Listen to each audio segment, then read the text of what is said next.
하나님을 예배하는 우리 사랑하는 성도님들 심령 위에 주님의 충만하신 은혜가 함께 하시기를 축복합니다. 느헤미야는 예루살렘 성벽을 재건하면서 외부 적들의 심한 박해를 반대를 받았습니다. 산발락과 도비야와 게셈 같은 이런 사람들이 이제 비웃음과 조롱으로 공격하더니 나중에는 노골적으로 반대하고 그리고 군대를 동원해서 그래서 전쟁을 하겠다고 위협까지 했습니다. 악한 마귀가 노리는 것은 한 가지입니다. 성도들의 믿음을 무너뜨리고 하나님의 역사를 그르치게 하는 것입니다. 악한 자들의 시험과 공격 앞에서 느헤미야는 군대를 조직해서 이렇게 파수하는 자와 일하는 자로 나누고 유사시를 대비해서 일하는 자들도 한 손에는 무기를 잡고 쟁기를 잡고 이렇게 일을 하게 했습니다. 예루살렘 인근에 사는 사람들도 밤에 자지 않고 집에 가지 않고 성 안에서 자고 잠잘 때에도 전시 상태를 유지하고 긴장하고 경계하며 사역을 계속해 나갔습니다. 그런데 이제는 또 다른 문제가 터지는 거예요. 외부의 문제가 아니라 내부의 문제가 발생합니다. 그래서 느헤미야 5장은 내부의 문제를 다룹니다. 사실상 밖에서 터지는 문제보다 더 무서운 것이 내적인 분열, 내적인 문제죠. 그래서 4장을 외환이라고 한다면 5장은 내후에 관련된 그런 내용입니다. 진짜 개혁을 이루려면 외적인 방해도 물리쳐야 되겠지만 더 큰 과제는 내적인 문제를 해결하는 것입니다. 우리는 항상 문제의 원인이 외부에 있다고 치부하는 경향이 강합니다. 그래서 일이 잘 안 될 때 어떻게 해요? 환경 탓하고 부모 탓하고 이렇게 외적인 상황을 탓하게 되죠. 그러면서 그것만 아니었으면 그 문제만 아니었으면 이러면서 껄껄하면서 불평을 해댑니다. 그러나 실상 문제의 원인은 중요한 원인은 외부가 아니라 내부에 있다 하는 거예요. 한국교회가 80년대 로버트 슐러나 어떤 맥가브란 같은 그래서 적극적인 긍정의 사고방식 그리고 교회 성장학 이런 것들이 한국교회를 굉장히 파도처럼 밀고 들어왔어요. 그래서 한국교회가 그때부터 기도하고 하나님 앞에 회개하고 하나님 앞에 집중하던 이 관점이 흐트러졌습니다. 그래서 교회가 주차장을 넓혀야 부흥을 하고 그리고 건물을 크게 지어야 성장을 한다. 그래서 모든 문제를 이 원인을 외적인 데서 찾기 시작했습니다. 그래서 엄청난 돈을 들여서 돈 내라 집 짓자 이러면서 계속해서 이렇게 모이자 돈 내라 집 짓자 이 얘기가 유행했죠. 그렇게 하면서 주차장을 확보하고 예배당을 크게 짓고 그러면서 어떤 엄청난 그런 일들이 일어나. 그런데 그 결과를 보면 그 결과를 평가해 보면 물론 외부적인 이런 내용들은 굉장히 상황들은 좋아졌습니다. 그런데 잃어버린 게 있더라는 거예요. 그게 뭐냐 하면 복음의 본질, 십자가의 복음, 예수 그리스도의 피 묻은 그리스도의 복음을 통한 삶의 변화, 심령의 변화, 구원의 복음의 역사에 대해서 한국교회가 놓치고 그러면서 교회가 어떤 복음 아닌 엉뚱한 것을 추구하게 되는 그래서 그때부터 한국교회 강단이 부패해지기 시작했습니다. 번영의 신앙에 치고 들어오고 기복신앙에 치고 들어오고 그러면서 메시지가 강단마다 다 예수 믿으면 복 받습니다. 그리고 성공합니다. 출세합니다. 부자 됩니다. 이런 이야기들이 한국교회를 강단을 다 지배하게 되고 그러면서 성도들이 자기의 삶을 돌아보지 않고 회개하지 않고 변화를 위해서 눈물 흘리지 않고 그저 막 이런 식으로 허장성세를 꿈꾸고 그러면서 한국교회가 이상해지고 세상을 향한 거룩한 영향력을 잃어버리게 됐습니다. 그래서 소위 있으나마나한 교회, 이런 분위기가 되면서 사람들이 교회를 외면하고, 그래서 한국 교회가 심각한 위기에 직면하게 되었다. 그래서 건물과 여러 가지 환경적인 것은 얻었지만 거룩한 영성, 순수한 십자가의 복음, 그 어떤 예수 그리스도의 그 피 묻은 십자가의 영성을, 그 복음의 능력을 상실하는 결과를 낳게 되었다 하는 겁니다. 그래서 때로 목회자들이 모여서 한국 교회와 목회자들의 문제점과 교회의 위기론 같은 것을 주제를 가지고 토론할 때가 있습니다. 그때마다 중간에 툭 치고 들어와 가지고, 야, 그런 부정적인 얘기를 왜 하느냐, 세상의 소리다, 세상의 소리는 마귀 소리다, 그런 믿음 없는 얘기를 자꾸 하면 교회가 부흥 안 된다, 그만하라, 이렇게 나오는 목사들이 있어요. 그러나 그런 태도야말로 교회의 미래를 망치고 근본적인 문제를 못 보게 만들고 마귀를 춤추게 만드는 한심한 태도입니다. 비판과 책망의 소리를 좋아할 사람은 없어요. 그러나 세상으로부터 들려오는 비판과 책망을 겸허하게 받아들이고 그 속에서 주님의 음성을 듣고 그리고 스스로를 고치고 개혁해 나가는 것이 바른 믿음인 것입니다. 교회도 스스로를 객관화할 수 있어야 돼요. 선사적인 통분이 있어야 되고 영적인 각성이 있어야 돼요. 우리 속에 허영과 욕심과 이기적인 탐욕을 합리화시키는 그런 거짓된 신앙을 내려놓아야 됩니다. 자기 자랑과 자기 의의를 내려놓고 정말로 주님의 겸손을 가슴에 품고 주님의 온전하심을 바라보며 나가야 되는 것입니다. 개혁주의 교회는 지상교회의 완전성을 주장하지 않습니다. 교회는 항상 오류의 가능성을 안고 있습니다. 어느 교회나 틀릴 수 있고요. 목사도 완전할 수 없어요. 다만 틀렸다는 사실을 지적당했을 때 언제든지 하나님의 말씀에 비추어서 겸손하게 그것을 잘못된 것들을 고치고 바로잡고 회개하고 그렇게 포용력을 가지고 가는 것이 개혁교회의 장점이에요. 그래서 교회는 날마다 개혁하는 교회가 되어야 됩니다. 그럴 때 비로소 하나님께서 원하시는 진짜 건강한 교회가 될 수 있는 것입니다. 항상 말씀 앞에서 자기를 성찰하고 변화를 위해 기도하고 그리고 하나님 앞에 진실한 믿음을 추구하는 믿음의 종들이 되시기를 축복합니다. 느헤미야는 성벽을 재건할 때 수많은 영적인 도전이 있었지만 기도하며 하나님께 집중하며 승리했습니다. 우리 하나님이 우리를 위해서 싸우시리라고 선포했고 그의 믿음대로 하나님께서 지키시고 악인들의 꾀를 막으셨습니다. 그러나 이제는 경제적인 어려움을 통해서 내적인 분열이 일어납니다. 백성들이 성벽 재건에 동원되다 보니까 가족들의 생계 문제가 발생한 거예요. 굶어 죽게 된 거예요. 거기다 흉년까지 들었어요. 당시 이스라엘은 페르시아 제국의 식민지였습니다. 그러므로 굶어 죽어도 세금 납부해야 됐어요. 얼마나 힘들었겠어요. 얼마나 견디기 힘들면 포로인 가족을 저당 잡히고 자녀들까지 노예로 팔아버리는 이런 기가 막힌 일들이 일어납니다. 느헤미야의 성벽 재건 역사에 심각한 위기가 왔어요. 오늘 느헤미야는 이러한 시련과 위기를 어떻게 대처해 나갔느냐, 극복했느냐, 이것이 오늘 우리가 나눌 도전받을 말씀의 내용입니다.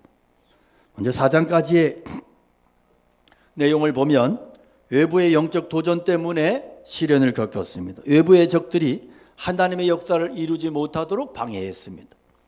그러나 느헤미야는 하나님 앞에 기도하며 이 모든 시련을 극복해냅니다. 수많은 조롱과 비웃음 속에서도 하나님의 역사는 중단되지 않고 계속되어졌습니다. 그런데 더 심각한 내부적인 문제가 터져버린 거예요.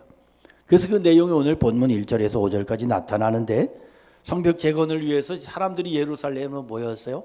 예루살렘은 좁은 땅덩어리이기 때문에 인구 밀도가 높아지고 그러면서 자연히 식량이 부족해지고 설상가상으로 흉년까지 들은 거예요. 그러니까 당시에 이스라엘 백성들은 굶어 죽어도 세금은 내야 됐으니까 이 얼마나 핍절하고 힘들었겠어요. 자, 먹을 양식도 없는데 흉년까지 든 거예요. 백성들이 돈을 빌리기 위해서 밭과 포도원을 저당 잡히고 그 돈을 세금으로 빼앗기고 나중에는 자녀들까지 노예로 팔아요. 딸들이 채권자들의 성적 노예로 팔려나가요. 부모의 눈에서 피눈물이 나요. 지금의 상황은 한마디로 절망이에요. 부모의 눈에서 피눈물이 나는 거예요. 그리고 이런 상황 속에서 그 백성들의 지도층, 위에 있는 지도층들이 뭘 했느냐? 고리대금업을 하는 거예요.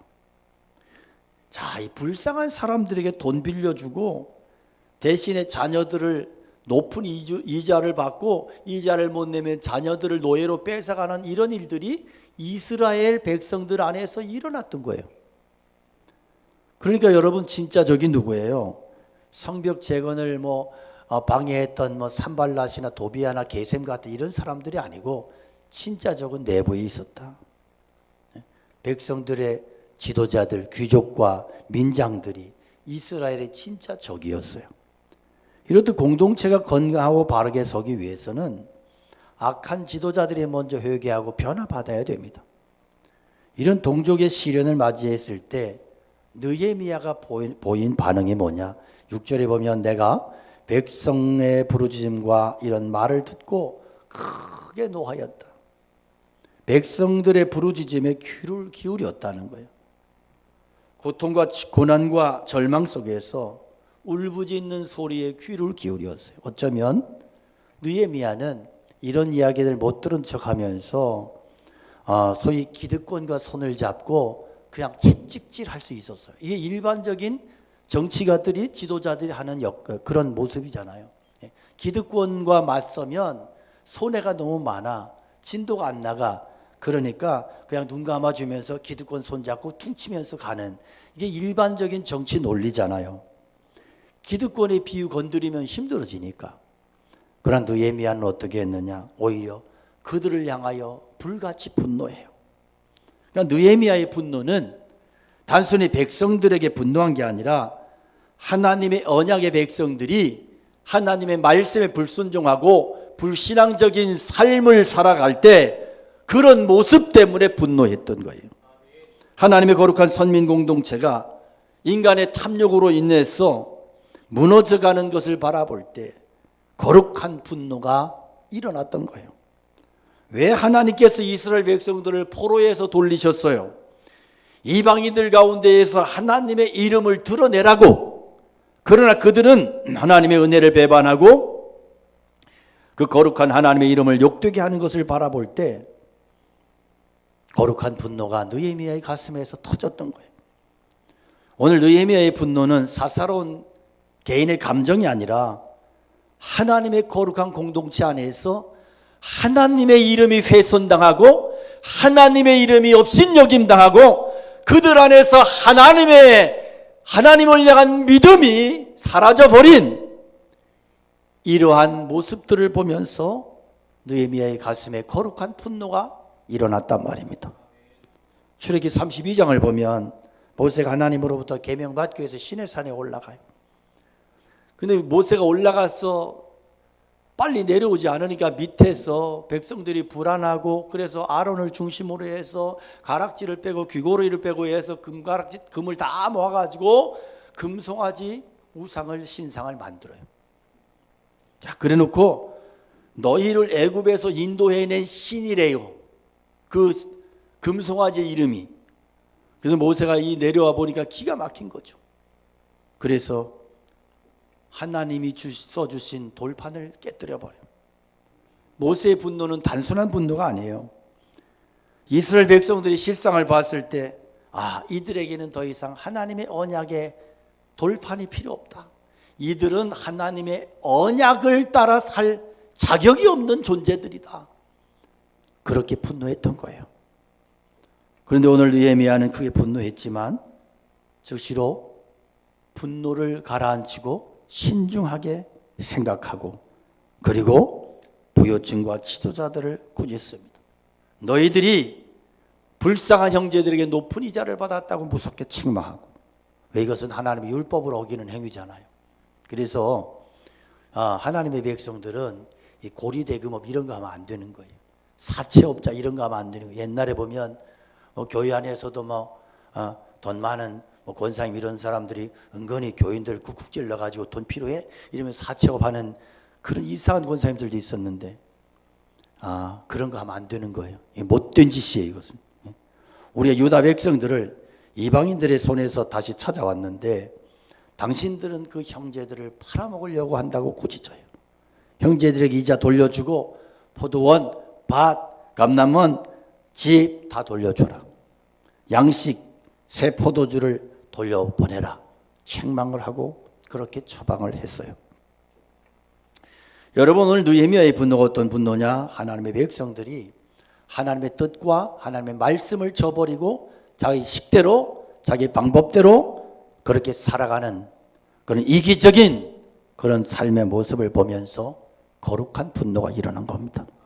오늘 우리는 거룩해야 할 주님의 교회가 타락한 모습을 보면서 분노해야 되는 거예요.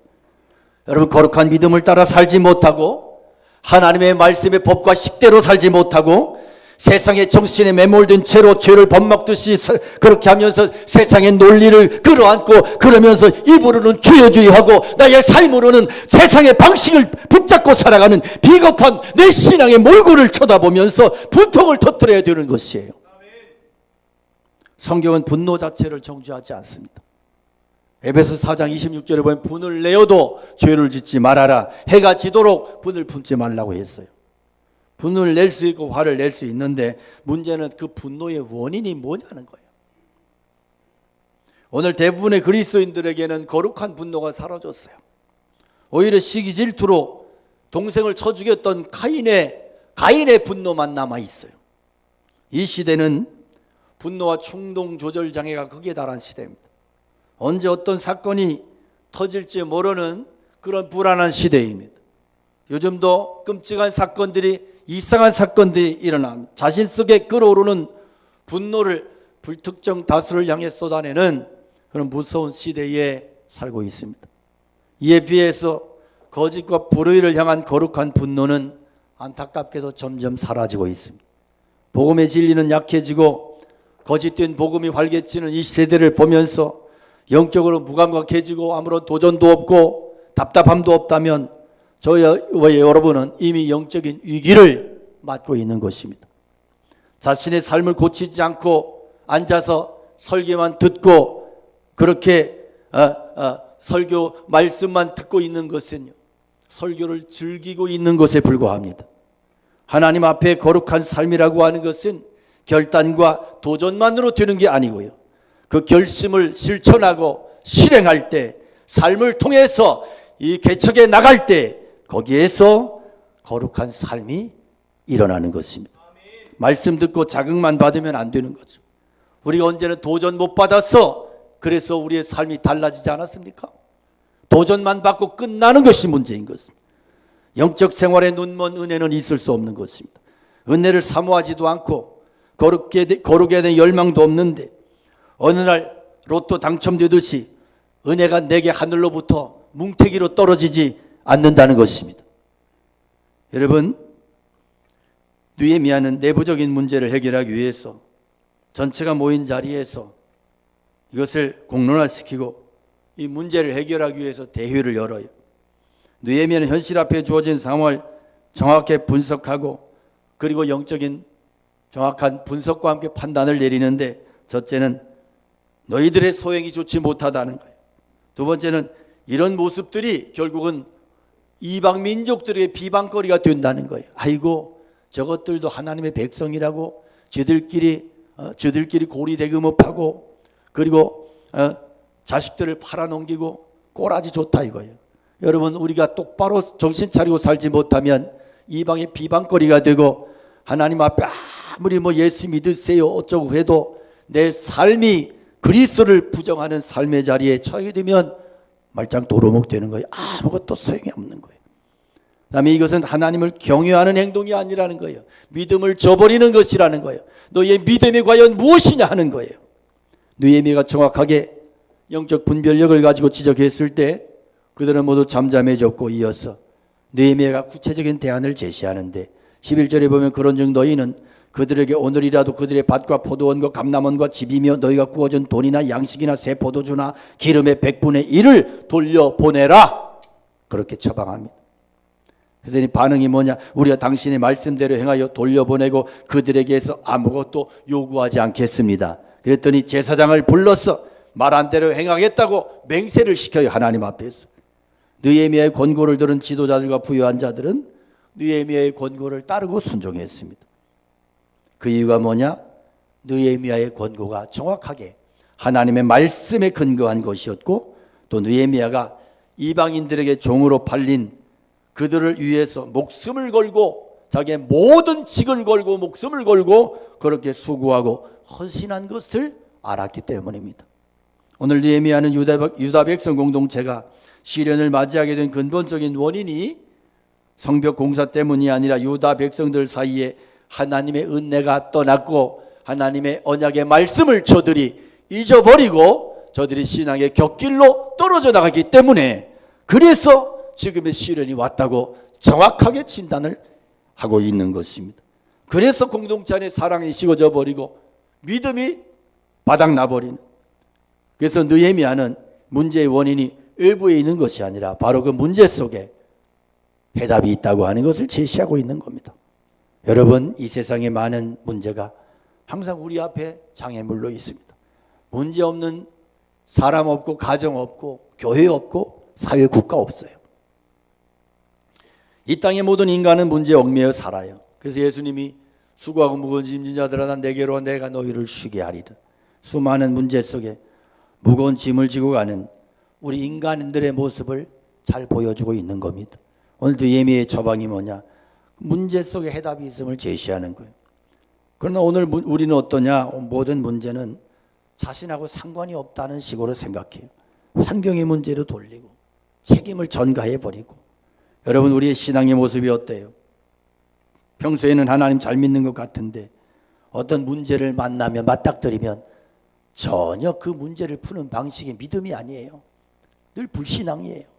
늘 자기의 감정이에요. 자기의 살아왔던 방식대로 가는 거예요. 이게 무슨 믿음입니까? 그러니까 예수 믿는 사람과 불신자와 신자가 아무런 차이가 없는 거예요. 그 세상 사람들이 조롱하잖아요. 도대체 니하고 나하고 다른 게 뭐냐? 다른 게 뭐냐? 교회나 왔다 갔다 하는 게 다른 거냐?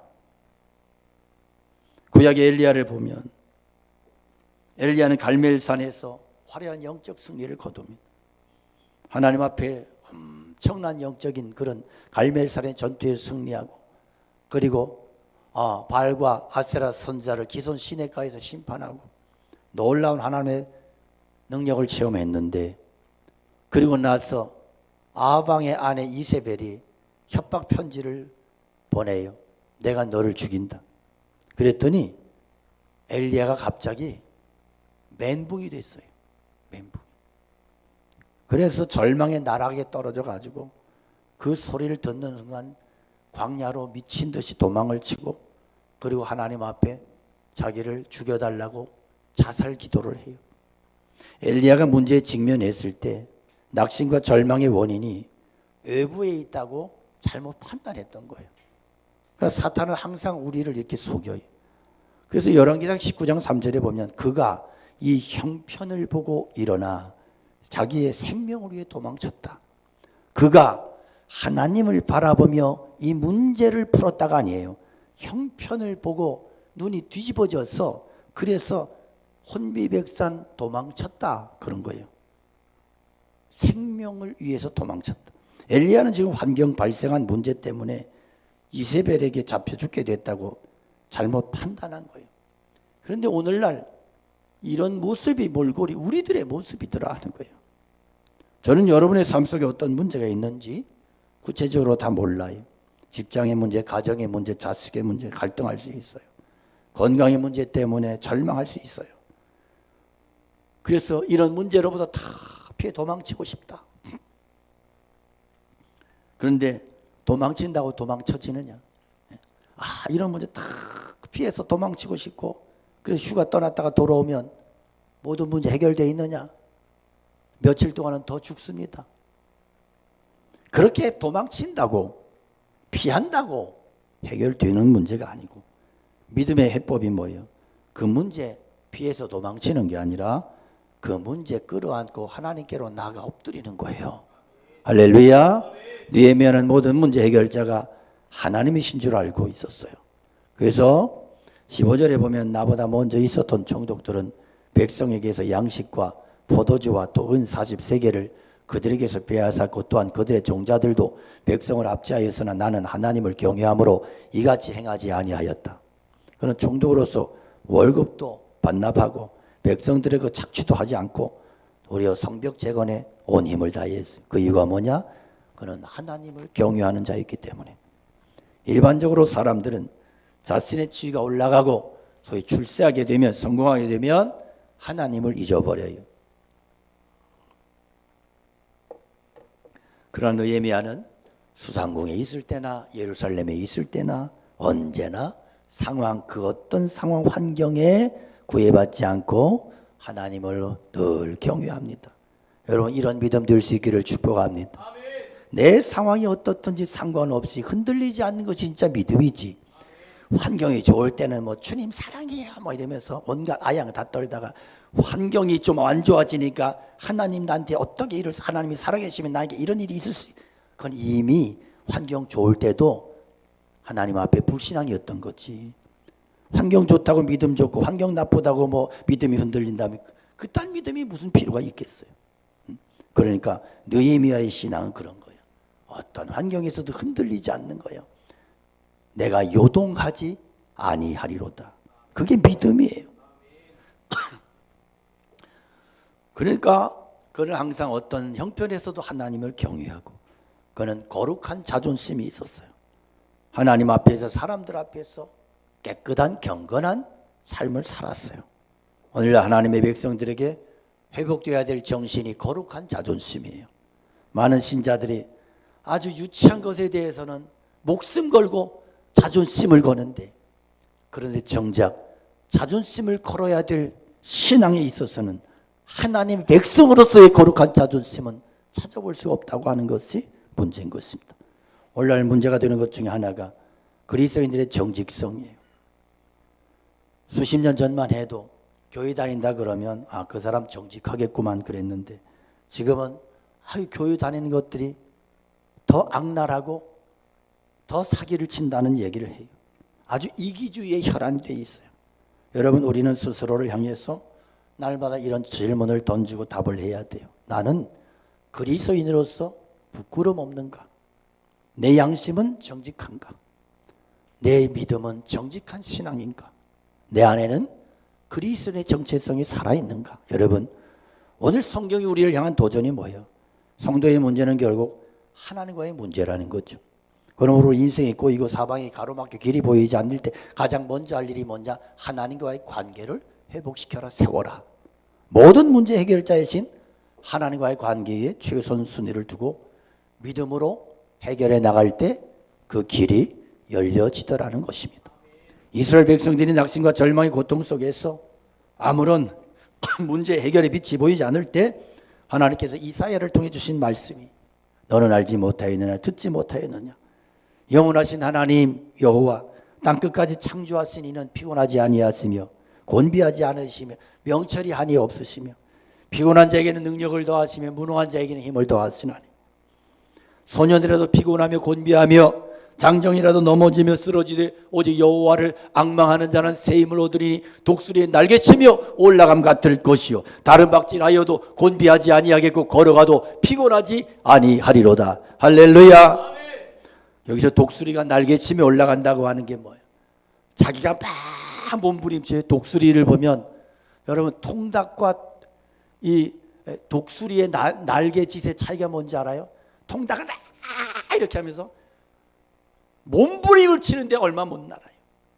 독수리는 이거 안 해요. 그냥 바람을 타고 쭉 날개를 펴면 그 바람을 타고 얼마든지 창공으로 올라가고 나강하고 이걸 하는 거예요. 여기 우리의 신앙의 모습이 그런 거예요. 우리가 내 힘으로 날아보겠다고 그래서 오리지날이 그거잖아요. 오리도 죄송해요, 지랄하면 날 수 있다. 여러분, 우리의 신앙이 오리지널이 되면 안 돼. 독수리의 날갯짓은 뭐냐 하면 하나님의 바람, 성령의 바람에 거기에 내 몸을 맡기는 거예요. 할렐루야. 우리는 내가 몸부림치다가 맨날 절망하는 거야. 쭉 이러다가 또 헷갈아가고 미시미하게 헷갈아가고 그러지 말고 성령의 바람을 타고 하나님의 은혜의 상승의 기류를 탈 때, 그럴 때 우리의 신앙이, 우리의 영성이 비상하고 이사야 40장의 말씀대로 곤비하지 않고 쓰러지지 않고, 할렐루야. 우리의 인생의 수많은 시련의 골짜기를 만날 때마다 그 문제 해결자이신 전능하신 하나님을 의지하고 승리하는 성도들이 되시기를 축복합니다. 축복합니다. 할렐루야. 우리 말씀 기억하며 하나님 앞에 찬양 올려드리겠습니다.